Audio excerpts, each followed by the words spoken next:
Got it. Great. Good morning or afternoon, John. I guess it's afternoon where you are, right? Afternoon for me. How about you? It is too. So we're good. I Are generally you in Spring still? some Palm Springs. So I'm going to just wing it here as one coach to another. I really like some of your stuff about changing your life and not about money and that kind of thing. So I'm just going to do an interview here as sort of one coach to another and talk about how you differ, what you found out. I'm just going to, from the air, right? We're good. Honestly, fun. Okay. So I will start with introductions. Hi, this is Paul Sandeman from Business Success Tips, and I'm meeting with John. I forget your last name, John. Let's start over again. John Nieuwenburg. Nieuwenburg. I will pronounce it right. John Nieuwenburg, right? Perfect. Okay. Hi, this is Paul Sandeman with Business Success Tips. I'm meeting with John Nieuwenburg, and he is the owner of W5 Coaching, a coaching company that works with contractors and people like that. So I've been a coach for, God knows, 40 years. You've been a coach probably not that long, but we asked you some questions on how your coaching might differ or what advice you could give to people they couldn't get from somebody else. So I guess the question, okay. tell me a little about yourself, John, how you get into coaching and, why you do it anyway. It was Steve Jobs who said, you can only connect the dots going backwards. And so I've been coaching professionally for about 20 years, but when I first started coaching, I had a bit of an epiphany and I connected some dots and recognized what Steve said. I've always been a coach.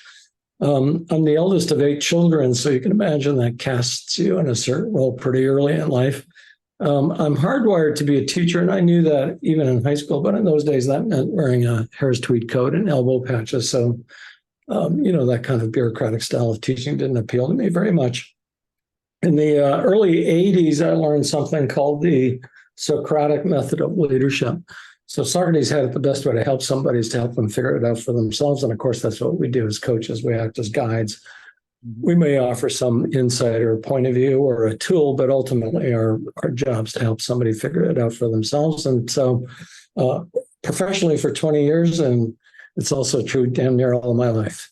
All right. So John, who was your most difficult client? I mean, you look back, here's the guy or woman, whoever it is, what was your most difficult client and were you able to help them? Difficult in terms of their problem or difficult in terms of let's say difficult. Let's start with, the guy's bankrupt. Let's talk about difficult circumstances. We'll start there. Got it. Yeah. So often the people we meet who are tradespeople, they're, electricians, they're plumbers, they're general contractors, and they got into their trade largely because they were gifted with their hands and they took some training and now they've got, a truck and then 2 trucks and now 5 trucks, but they've never had business training. They're good at being an electrician, but they never had the education of being a business owner. And so often they kind of operate out of their wallet, out of their hip pocket or the bank account as well, right? I got lots of money, I'll buy a truck. I'm looking a little skinny, I don't know.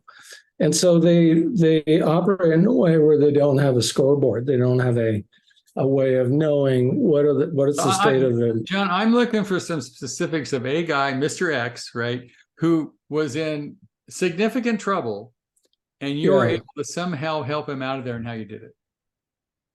Well, there's a case study that I can show you. A guy named Jeff Boer, busy as could be.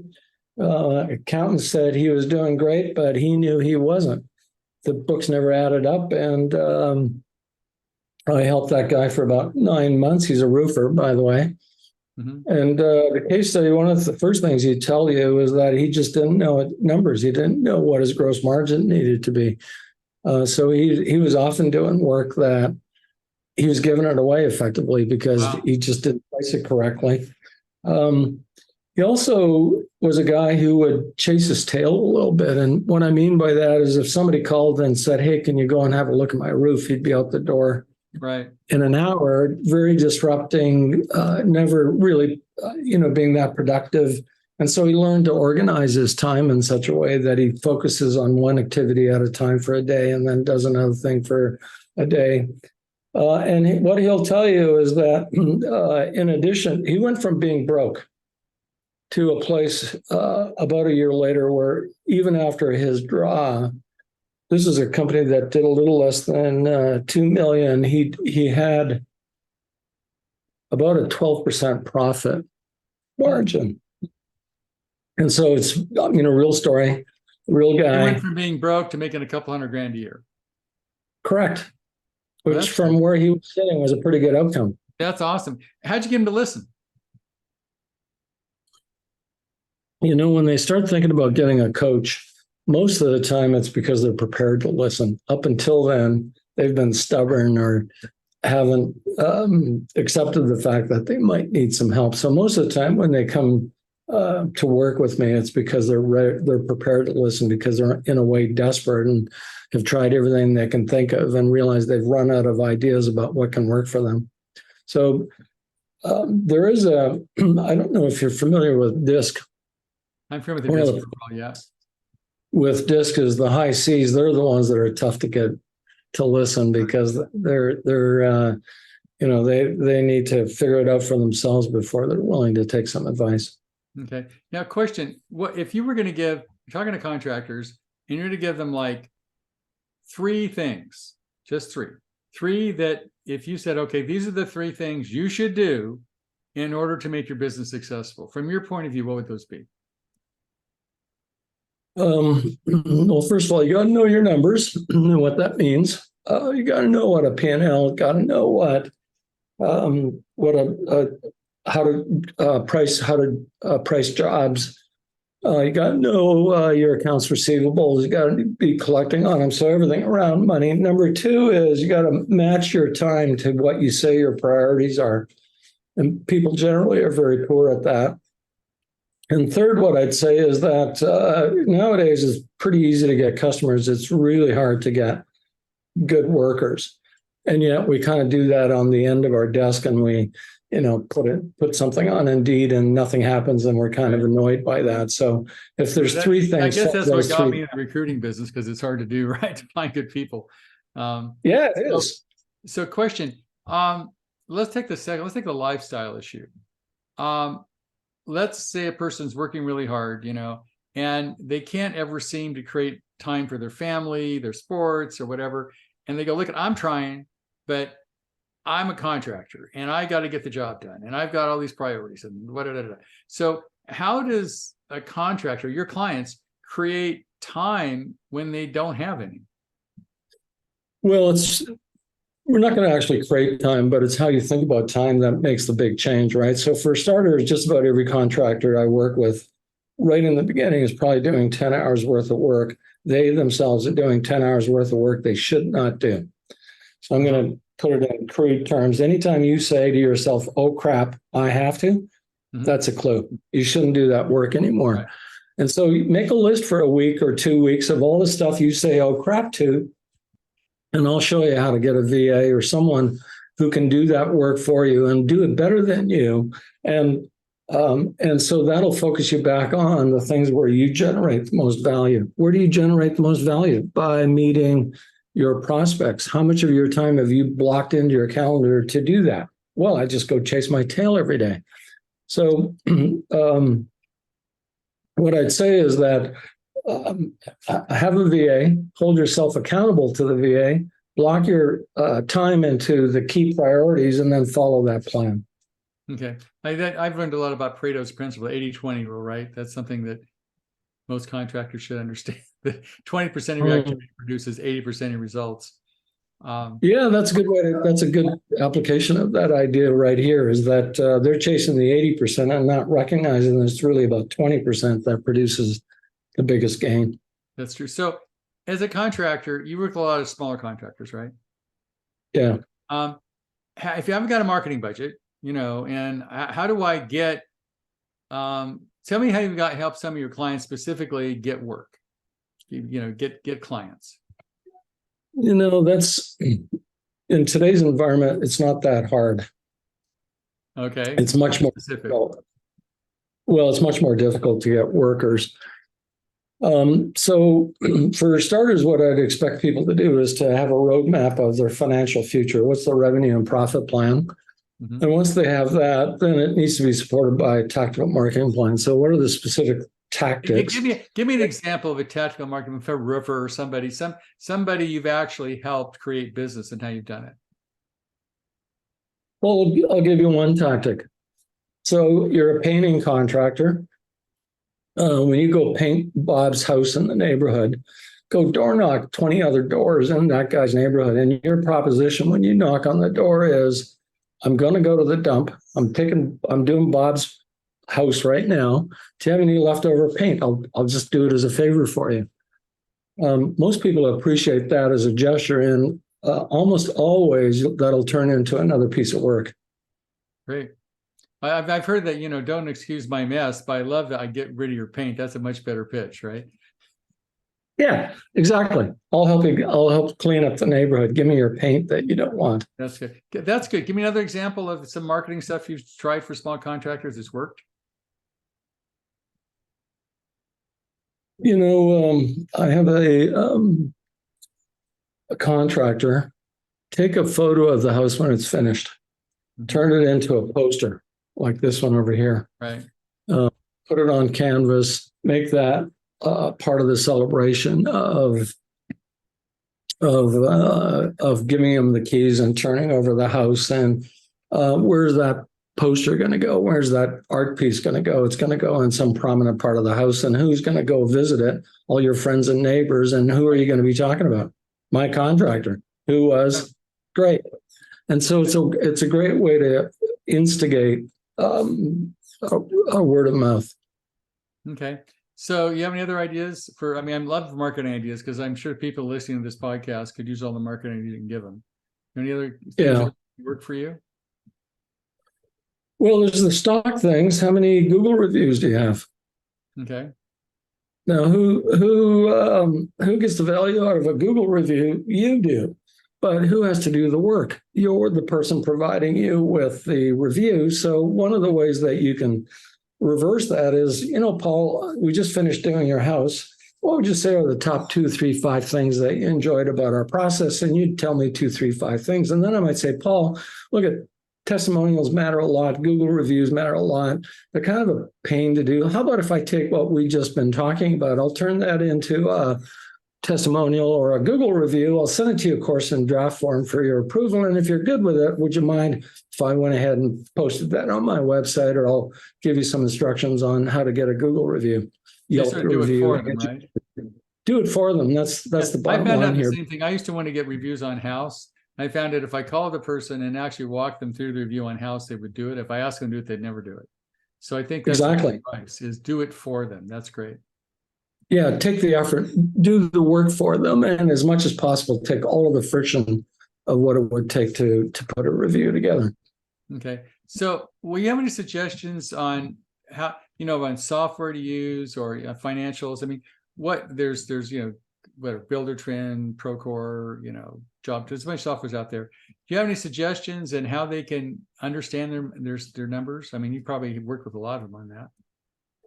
Yeah, so Builder Trend, Jobber, Tradeify, Notify, there's a bunch of them that are good.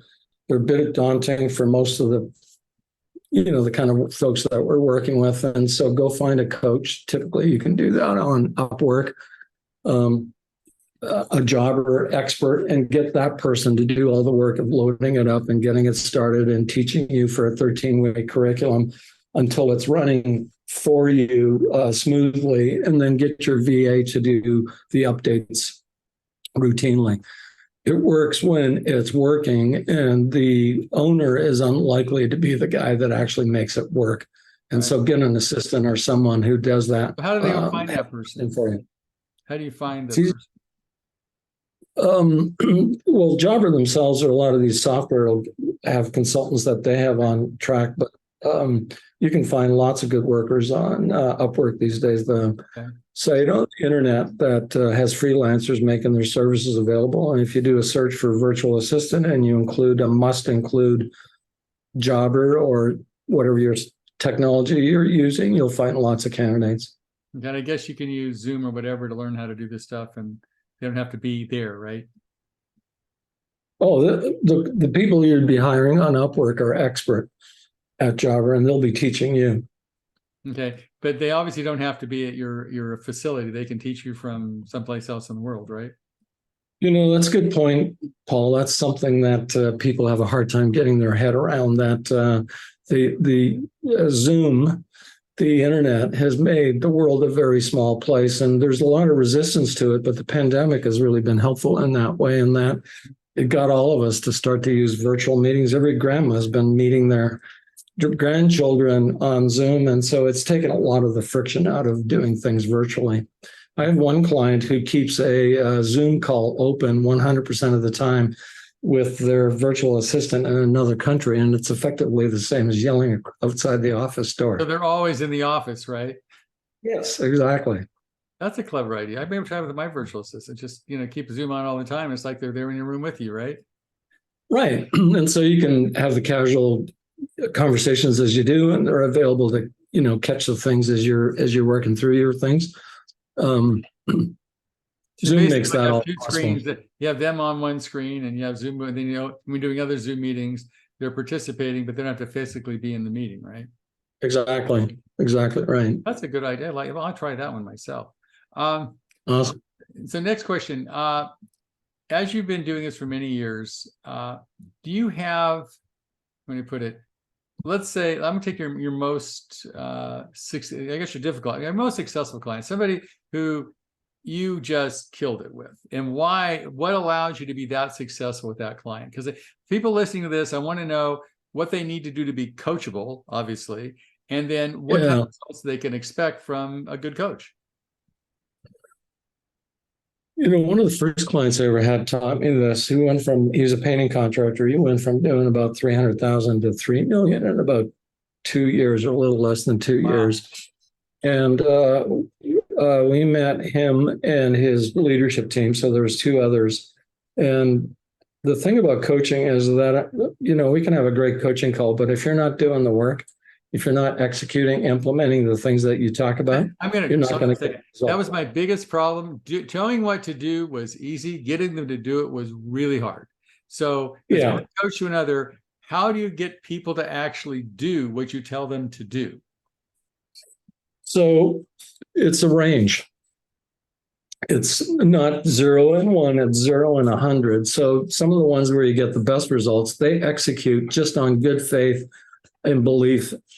The people on the other end of the scale, they have lots of concerns, fears, challenges that they need to overcome. And for them, a 1% gain for them feels like the same as 100% gain for the other guy who's willing to just embrace it and do it.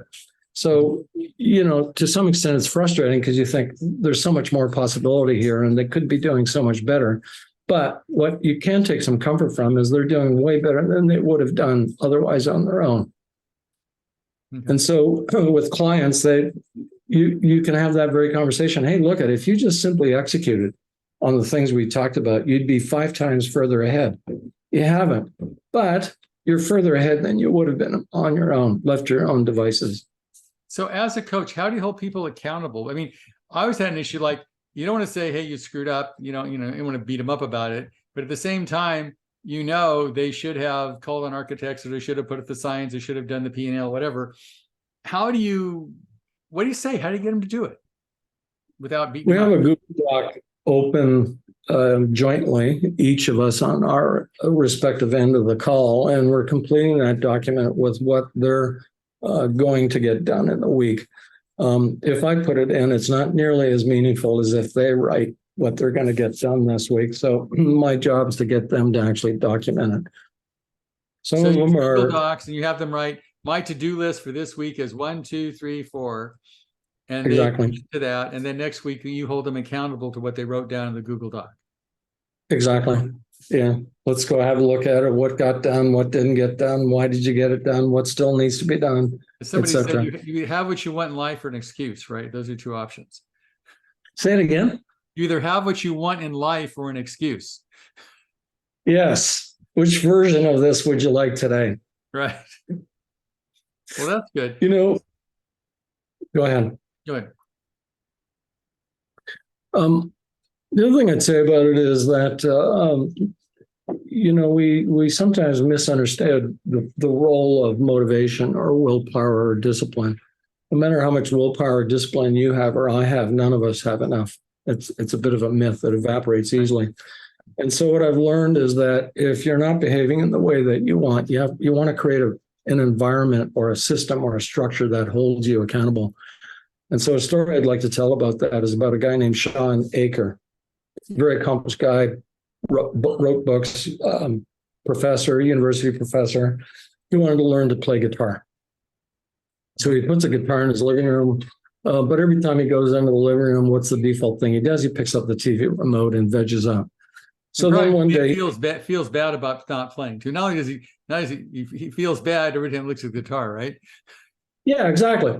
But 6 months later, he recognizes unless something changes. So what did he do? He took the batteries out of the remote. He put it in another part of the house, 20-second walk away. Now he walks in the living room. What's the default action? Pick up the guitar. It's the easiest thing to do. Right. Yeah, that's what I mean is create, what would the environment, what would the structure, what environment would help you do the things that you want to do anyway? I always have answers to my clients that you can delegate it to. Like if I'm telling them to call architects, to get relationships going, you can have somebody else do it for you. Then you just have to be on the phone, right? It's like you got to show up to the meeting because somebody else made it, right? Exactly. That's exactly the role of a VA, because the VA set it all up for you and you show up because you're committed to making that meeting happen, right? So that's another example of changing the environment so that it supports what you're looking to get done. Right. So tell me some different kind. You ever worked in the general contractors or any remodeling contractors as an example? I work with a broad range of people who are generally in contractors. So some of them, 10, 15% are general contractors, but just about every trade that you can think of. Okay. So let's say if you were giving some specific advice to a contractor who is, it's just not, he's just not going once a year. He's like doing okay, but he's burning out. He's going, you know what? I used to be a plumber and I made 100 grand a year. Now I'm in a plumbing company. I make 110 grand a year. I used to work for 30 hours a week. Now I work 60 hours a week. Why am I doing this? That's a good question. You're right. Why are you doing this? So the purpose of a small business, the kind of businesses that we're working with, is to give you the life you want.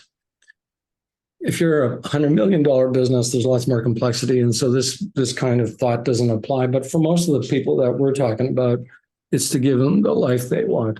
And so the first part of it is to get them clear about what do you want out of your life? What exactly do you want? Is it that you do want to spend 20 hours a week golfing or 20 hours a week at your kids' games? Well, then how do we create your business so that it gives you those things? So once we're clear about what drives us, we're much more inclined to actually do the work that it takes. Now, having said that, most people, all they're going to do to go from 100 to 110 is just do more of what they already know how to do. Right. Just do it faster. So, and when they come to work with us, it's because they've run out of any ideas, any strategies that they could employ to make changes happen. And so that's what we have to do, is get them to reset how they think about it. What kind of changes do you have them do? Like, I'm the plumber, I'm working more, I'm working more and making less or making not much more, and I haven't got much time. What are typical suggestions you have as first steps for a contractor who is, he's doing, as you said, maybe he's doing $1 million or $500,000, whatever, and he's just working really hard and doesn't know where to go. I mean, can't find good people. It was easier when he did it himself. He tries to do stuff himself instead of hiring somebody else to do it. So where do you start this process? How do you get them to transition? So the first thing is to help them think about time. So we've touched on this a little bit already, but excuse me, what we'll do is a thing called the skill fund box, since you like very tactical things. Right. So it's a 2x2 matrix. On one axis is skill, and on the lower axis is fun or pays the bills. So in the upper right, when a contractor is doing work in that upper right box, their time's worth $200, $300, $500 an hour. When it's in the lower left box, it's usually lots of administrivia. And people will do that work. You can find people on Upwork who'll do that work for 10, 12, 13 bucks an hour, and they'll do a better job than you're doing. So how do we identify? Well, that's the oh crap list. Let's get all that stuff off your plate. Let's get others doing it for you so that we're going to free up your time. Then we have them think about where do they create the most value? When you're creating the most value in your business, what are you specifically doing? Give me some examples of that. What is it? Selling or managing or what kind of stuff? Meeting prospects. Tell me about your team meeting system. What are you talking about? Well, do you have a huddle every morning? Why would I do that? Well, because you got guys coming to you every 5 minutes saying, what do you want me to do next? Or how do you want me to solve that problem? Well, how do you reverse that? Why don't you have a huddle each morning and get them to tell you how they think they're going to spend their day, what are their priorities, and see how that matches to what you have in mind. Do 2 huddles a day, your phone will stop ringing, at least from your team. Okay. So there's a very specific thing that you can do. Okay, what else? How do you like, I always choose to teach a concept of chargeable time, and that is, I could show contractors how they get paid $1,000 an hour for meeting with architects and, $10 an hour for emptying the trash, right? So question, how do you actually get them to do that? I like that example. That's really good. But how do you like go through with them and you have them document their time? How do you get them to make that shift? Yeah, so there's 2 ways you can do it. You can actually print out a grid of 7 weeks, 6 in the morning till 7 at night. Keep track of every 15 minutes what you're doing. Make it visible to them. And not many people do that. It's a bit tedious to do it, but the people that do take that on start to recognize how much time they're wasting and how much time they're applying themselves to stuff that doesn't matter. And then we do that skill fund box where you're up here, you're doing 1,000, you're doing this work down here on the left is worth 10. Like, how do we restructure your time so that you're doing more of this and less of that? That's what we do. So you give them specific examples. So tell me how you would tell you're doing a meeting, you're doing a coaching regular with the contractor. Well, what do you specifically tell him to do? Where it says, okay, you need to whatever. I mean, hire a VA or get other people to do stuff or do less of this. This isn't where. What are some of the specifics you use with any contractor? Well, just literally, what a reframe is? A reframe is to see the same set of facts in a different way. Mm-hmm. And so they typically have their head down and they're barging ahead, and that's what they do. They just grind out 70 hours, and I'm just doing the same thing over and over and over again. And they fall into this rut where they don't even stop to think, what should I be doing more of? And in turn, what should I be doing less of? Mm-hmm. Well, let's just grab you by the back of the neck for a day or a week and have you think about that question and come back next week with some clear ideas about 10 things you should do less of. Mm-hmm. That's your homework. That's all I want you to do this week. Okay. 10 things you shouldn't do anymore.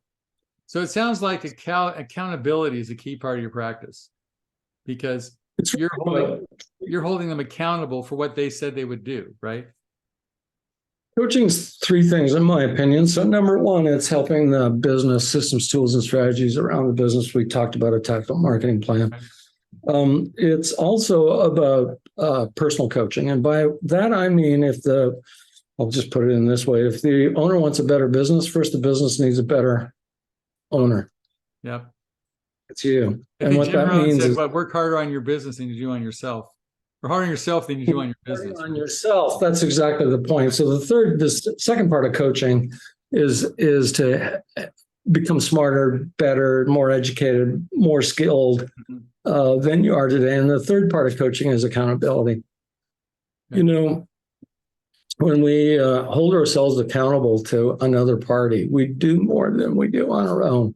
Just simply saying it out loud, articulating it, and getting it out of your head so it stops rolling around is another of 92 balls you're trying to keep in the air.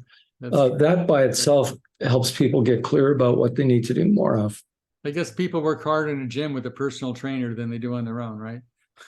Well, that's a great example. Thanks for reminding me of that. Yeah, if you're left to your own devices, you'll do 10 push-ups and kind of crappy. And the trainer will get you to do 15, and every one of them is 20% better. Right. And then your body gets better and you get better. Cool. Exactly. So, John, how do people get in touch with you if they're interested in what you do? And tell me a little about, how people contact you if they have an interest in what you're doing. Easy to find, w5coaching.com. It'll take you to the website. John at W5Coaching is my email address. It's you're welcome in either way. If you're feeling like you want to chat a little bit, go to timewithjohn.com. Timewithjohn.com. That'll link you to my calendar, and we'll block a Zoom call. Okay, I got it. Before we go, one more thing. Where does W5 come from?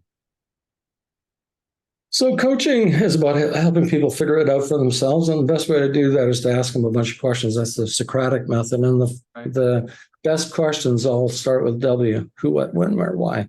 So that's W5. The 5. Oh, who, what, when, where, and why. Now I know. W5 makes sense. Thanks a lot. Yeah. Well, thank you, John. I appreciate being on the podcast. I'm sure people learned a lot. I know I did. And as one coach or another, you're doing a great job. Thanks, Paul. Appreciate the opportunity. Okay. Talk to you later. Cheers. Okay, we're good. Now, that was good. Thank you. I appreciate it. Okay. Hopefully it was for you. The thing I got out of our call is how specific and how tactical the kinds of answers that you're looking for. So rather than sort of general principles, you were looking for particulars. So that was a bit of a stretch. Well, I know, because people usually want those. They want, okay, what do I do tomorrow to change my life, right? I mean, whatever the heck it is they're doing, right? Right. And I think you've got a lot of those. In fact, I took away a couple from one is I took away, I'm going to have my assistant be on the screen all the time with me, right? So she's like in the office, even though she's not. I thought that was great. The other one was the Google thing was good, having, because I used to send people emails, but the Google thing is great.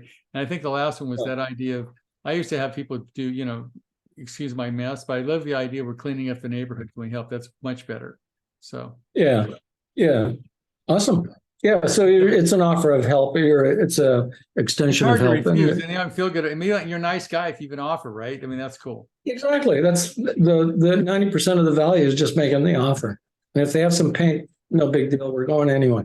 Right. That sounds good. John, I'd like to offer something. What I'm thinking about doing is the best way we can work with affiliates like yourself, right? Yeah. So I have some resources. We have, like have a marketing guy. I've got telemarketers. I've got daters. I got a marketing department, right? Sure. I was wondering, maybe we could work with you and help you get clients on a marketing plan, which would help both of us, right? So are you interested in doing something like that? I'm always interested in learning more and seeing what the opportunity might be. Okay, because what I'm thinking is, since we get most of all our clients from affiliates like yourself, right? If we help you, that helps us, right? Same kind of thing. Right, since I've got these resources, I've got a team that does marketing, right? I'm thinking, right, and you can't afford